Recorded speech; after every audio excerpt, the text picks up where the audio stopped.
It is Matt and Jennifer Lucas back for another Zor Zoom episode. Today we've got Kyle with the Maids joining us.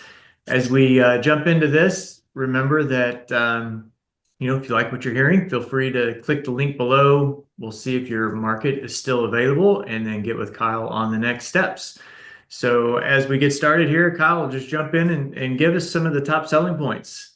Yeah, certainly. So yeah, my name's Kyle McMines. I'm the director of franchise development over here at the Maids. Here at the Maids, really what we're doing, we're a 45-year brand. So we were founded back in 1979, been around the block a time or two. And what we've done here over the last 45 years is really taken this antiquated, some may say non-sexy industry and brought it into the 21st century through technologies and innovation. So as you're exploring franchise opportunities, there's a number of brands out there. One of the big piece about the Maids, everyone wants to know the financial side of the business here. And with our average unit volumes being north of 1.2 million in revenue annually, combined with the lowest royalties in home cleaning, with a sliding scale of royalties that begins at 6.9% and works its way all the way down to 3.9%, meaning the more revenue that you are generating as a franchise owner, the less of a percent you are paying to us. So it's really an incentive of ours to our franchisees to say, hey, keep growing your business. I understand we're cutting out a small percent, but at the end of the day, any percent that you can cut out in your expense structure goes right back into your own pocket. So average unit volume is 1.2, really low royalties, a very small investment to get started, which I know we will jump into in the subsequent pieces of this interview, but really $150,000 investment to generate revenues of $1.2 million annually is a no-brainer in our mind.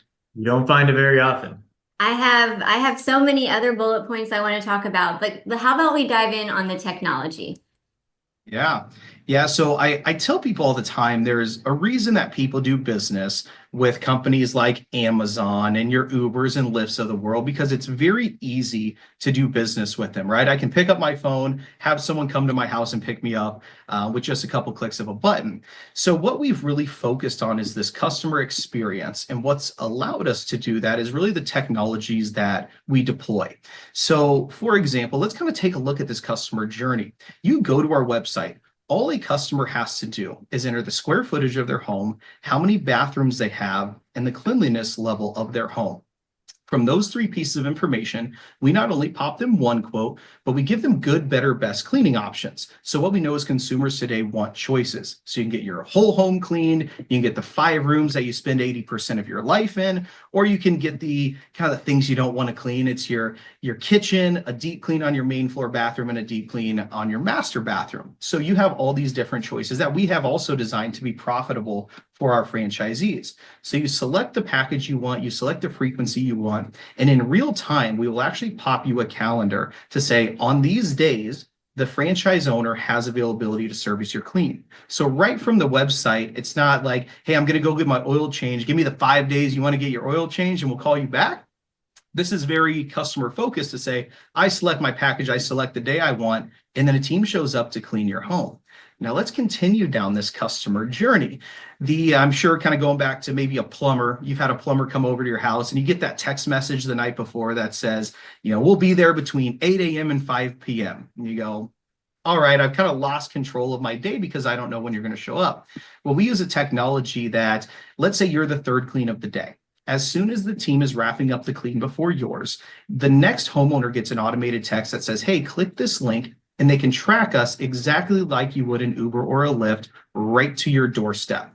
And so now our customers have complete and total control over their day. And yes, we do it. It's fun. It's cool. But there is a purpose. About 50% of our customers say, I need to be at the home for this clean. Perfect. I can wrap up at the grocery store, get myself home to be there to welcome the team. Or especially in the work from home age, this is where I fall. I can wrap up this meeting, lock the dogs up, get out of the house so the team can get in and clean my home and I'm not there. So that entire customer journey from really easy to buy to now I know exactly when the team is going to get there. Not to mention when we come into your home, one of our biggest uniquenesses, you'll kind of see back here, we clean in a team approach. So we clean in a 4-person team. very unique in home cleaning. As you think about a home cleaner, usually it's like a solo person, maybe a team of two.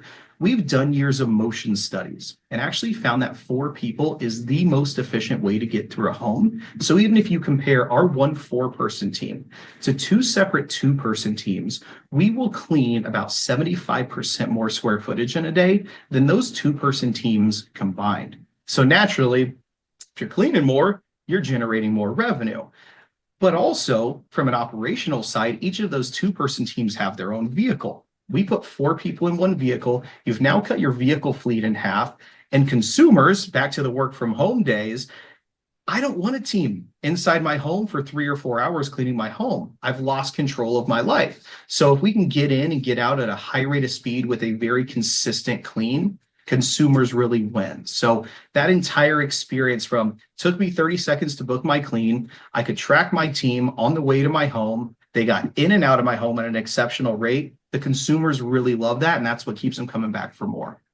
There's a lot to unpack with all of that are huge positives for a franchise owner. That's mind blowing to me that you can clean 75% more square footage with a team of 4 than two teams of 2. That's shocking. So Yeah.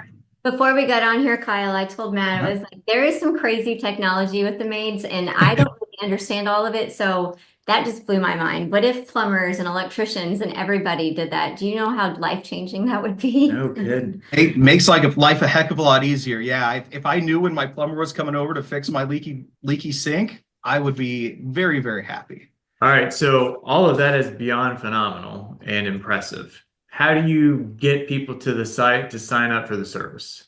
Yeah, that's a great question. So you'll see back to there, you'll see a guy up there you might recognize named Mr. Clean. Yeah. We are the only home cleaning company in North America that gets to use Mr. Clean on our branding. So we simply have a co-branding partnership with Mr. Clean and Procter & Gamble. So we get to use him on all sorts of branding, whether that's digital marketing, print marketing, you name it. So you could about imagine in 2025, yes, we are very heavy on the digital front. We do build all of our franchisees a microsite built off of our main domain, which is simply maids.com. So they would have, the Maids of Toledo or the Maids of Miami, whatever that is. And so it carries a lot of domain authority as we're building these sites onto our main domain.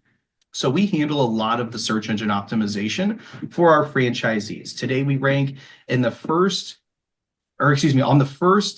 3 organic searches for like 3,500 some keywords. We also rank on the first page for over 10,000 keywords. So we really designed our website to, in Google's eyes, be legitimate sites, legitimate businesses to drive consumers there. But also, let's not forget about traditional marketing methods, kind of those top of the funnel activities, as our marketing experts may say.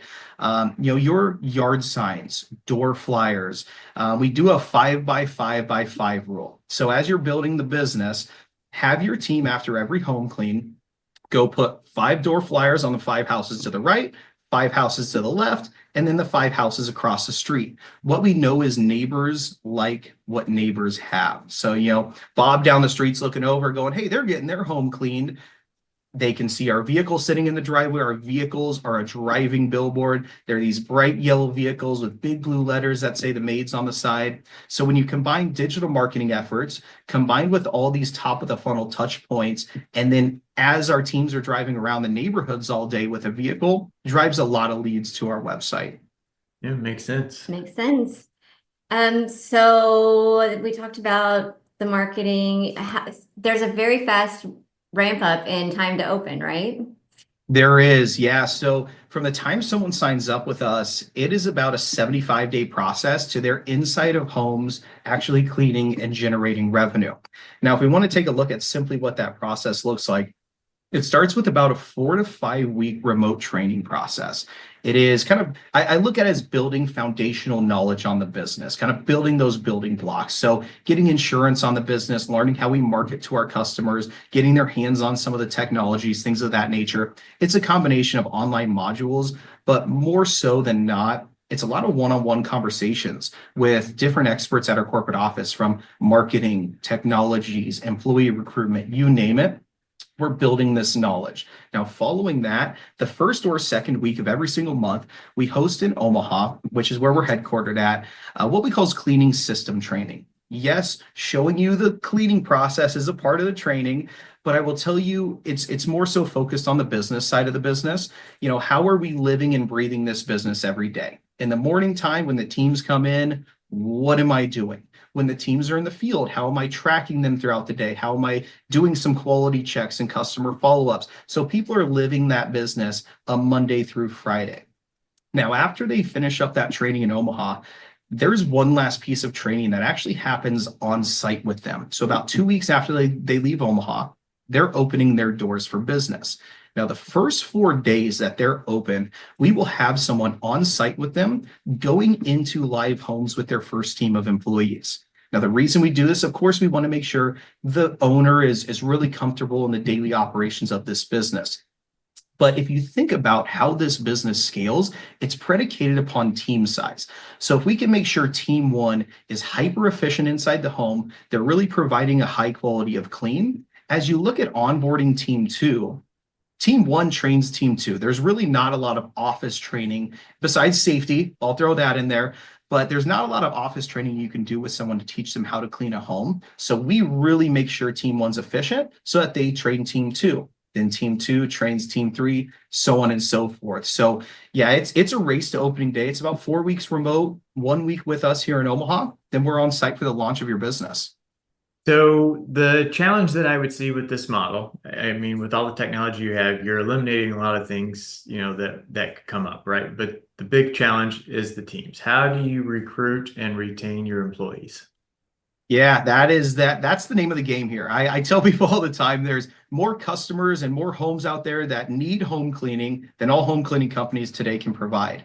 The name of the game here is how can we get enough staff to really keep our open capacity? So we've employed a technology called Paradox. It's a recruitment platform that is an AI-based applicant tracking tool. Say that 3 times fast. Good Lord. It essentially, we have a listing in a box that allows you to post out to hundreds of job boards at a time and track them from one centralized dashboard. Now, the AI piece here is very crucial. So as someone applies, the AI tool picks it up and has a conversation with them, basically qualifies them, and then we'll book an interview on the franchise owner or the manager, whoever the hirer is, to pull them off the market. Because in home cleaning, I can go apply at 7 different home cleaning companies. I'm pretty brand agnostic. So if we can pull them off of the market so they don't go apply at other locations, we've won. And through our studies, we found that 85% of applicants, once they have an interview booked, will not go apply at another location. So now we've pulled them off the marketplace. Now, the beautiful part then is, okay, what paperwork needs to be filed? How do we train them to get them into the field as quickly as possible? But that's only one piece of the equation. You can get people in the door. It's really the retention of employees that we focus very, very heavily on. And so what we've done is designed a retention strategy around referrals, which basically says employee one, every employee that you refer to work for the Maids, you get an extra $1 per hour as long as they still work for the Maids. So Wow. They're not only incentivized to get people in the door, they're incentivized to keep them around. So if you think about it's kind of a day in the life of an employee in this business, I'm driving around in a car and I'm inside of a home with the same group of people every day. I sure as heck am going to want to like who I'm spending that time with. So we do get a lot of referrals in the door.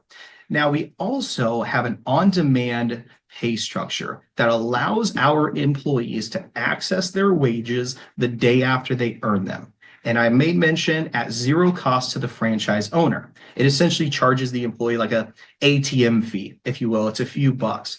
And so anytime you have a lower wage workforce, maybe they get into a financial pinch, whether the kids need something for school or my car breaks down, that level of security to say, I can access all of these wages that I've earned since that last pay period is very, very powerful. And not to mention, Never heard of that before. That is amazing. That's it is. It's a big tool for us. So there's, in a franchise system, there's 1.5 million other ways that people are retaining their employees, but those are the 2 big ones that we will support them on it. That technology integrates with our software, so they're not having to manage Excel spreadsheets to access their wages. it fully integrates with our payment processing. That's incredible. I mean, you're speaking right to the heart. Like to your point, low wage employees, they can run into issues, and the fact that they can access their money without waiting to the next pay period, that's a game changer. That's awesome. Good for you guys. And the referral program. Well, I mean, That's smart too. that's great too. But the whole wage thing, I've never heard of that. I've never heard of anybody else for that. I mean, I think I we can love stop this interview now. Game over. And I'll tell you how we're actually able to do that. We have a very unique fund in our business. So everyone's got an advertising fund out there and whatnot. We actually have a technology innovation fund that each franchise pays 1/4 of 1% of their revenue. So a very, very small amount into a pool that we're able to go out there and source new technologies. So things like maybe voice skills like Amazon Alexa and Google Home, all these different technology. AI obviously is a big one that we're exploring in, but we have a fund of money that allows us to go out and test those things. We have an 8 store portfolio that we manage from corporate. And so we test all of these things in our stores, make sure they work well, kind of tweak them, perfect them before rolling them out to the network. So it's a successful rollout. I'm a big fan of that too with brands, and you don't see it a lot anymore these days, but with brands that actually operate, because that's perfect test centers, that can be used to find out what's working, what's not, what do we need to change. So I like hearing that as well. All right. So let's talk about this low investment. And when you do, I'd like, if you don't mind, to touch on how the franchisees can help, you guys can help them with the financing part. Yeah, of course, of course. So when we look at the totality of our investment, it's right about $150,000. Now, I will break that into 3 simple buckets of the investment, kind of weave in what our in-house financing looks on that. So the deposit on a franchise is $49,900. Now, we do not pocket a single dime of that. What we do is allocate it towards 2 items. The first $19,900 of that goes towards a Smart Start package. It's all of the necessary technologies to operate the business, as well as a number of cleaning supplies to get the business jump started for a handful of months. Cleaning solutions, vacuums, uniforms. I could run down a list, but it'd make anyone's head spin. Still makes my head spin. But $19,900 of that goes towards a startup package. The remaining $30,000 actually goes towards a deposit on the territory. Now, as we go into the second bucket, that leads me there for the territory itself. We do sell 100% exclusive territories to our franchisees. The average territory cost is roughly $60,000 to $70,000. Now, it's based upon the total households. So it's 50 cents per household within your marketplace. Most people are starting with about 120 to 140,000 households. So that gets us to about a $60,000 to $70,000 territory investment. Now, here is where our in-house financing will come into play, because in that first bucket, 30,000, that was allocated towards the territory. Any of that remaining balance due on the territory, sometimes 30 upwards of 60,000 remaining due on that territory, we will finance in-house off a simple signature note. And the way our financing works is an immediate 2-year deferment.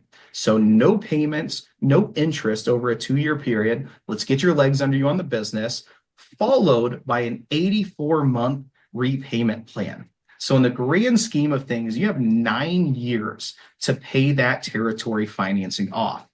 So if you're to take advantage of the financing, at this point, you're only out of pocket a deposit of $49,900.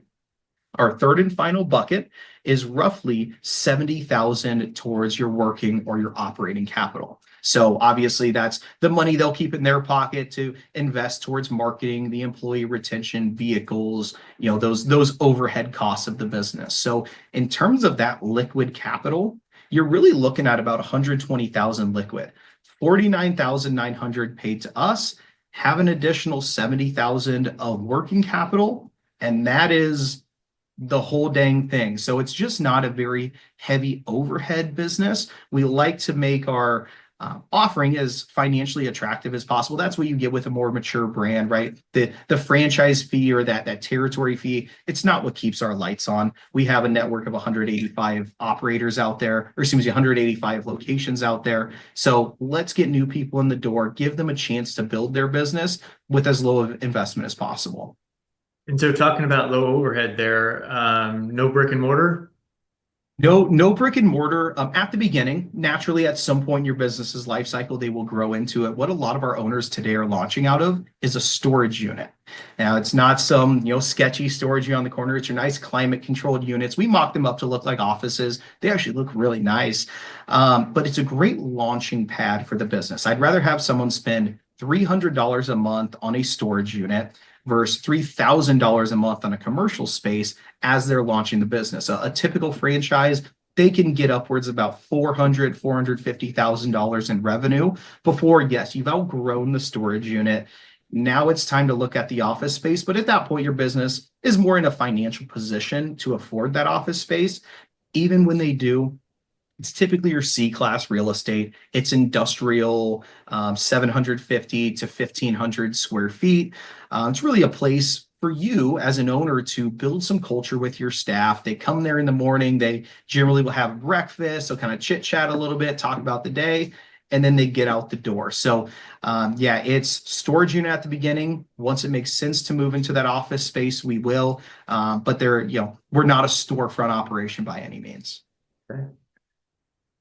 I mean, I feel like we've covered a lot in a very short period of time. Is there something we've left out that you want to make sure the audience knows? Yeah, I just want to let people know we are one of the few still standalone brands. So we do have a private equity company. They're very hands off, but we're not a company that's a part of a portfolio of landscaping and roofing. We live and breathe the Maids every single day, and we're in the people business. So as you're thinking about you getting into the business, but also forward thinking about what does my exit look like on this business. If you're getting into this as a legacy to potentially leave to your kids, that is exactly what we do here. Our franchise advisory council consists of 10 members. 7 of those are all second generation owners. So I always look at this to say, if this brand as a parent, if this brand is performing well enough for me to pass it along to my kids, it has to be making money. It has to be a steady, stable brand. And so we not only help people pass it along to their kids, but there's also a career progression. One of my favorite success stories that I always like to share. We have managers all over the place that will grow in this business to the point of taking that business over. And it's just a great way for you to get solid management in your business, because you can show them, hey, you would not be the first person to grow into building this. So we have a woman down in Arlington, Texas. She actually sits on our franchise advisory council. She worked for a Maids business for 20 years before that owner actually sold a portion of his territory off to her. She, I hope, and Jonna, if you're watching this, hit $1 million this year. She's in her 3rd year in business with us. She should hit her $1 million mark. But it's just a great story that I like to share.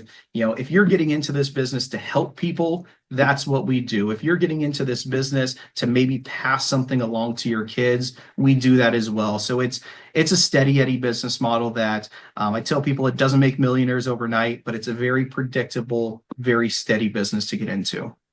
I love that. Number one, I love success stories, and I love to hear somebody goes from management to ownership and is clearly on her way to having a very successful business. But one thing that we didn't really necessarily drive home, you kind of did there, is the fact this is a reoccurring revenue model, right?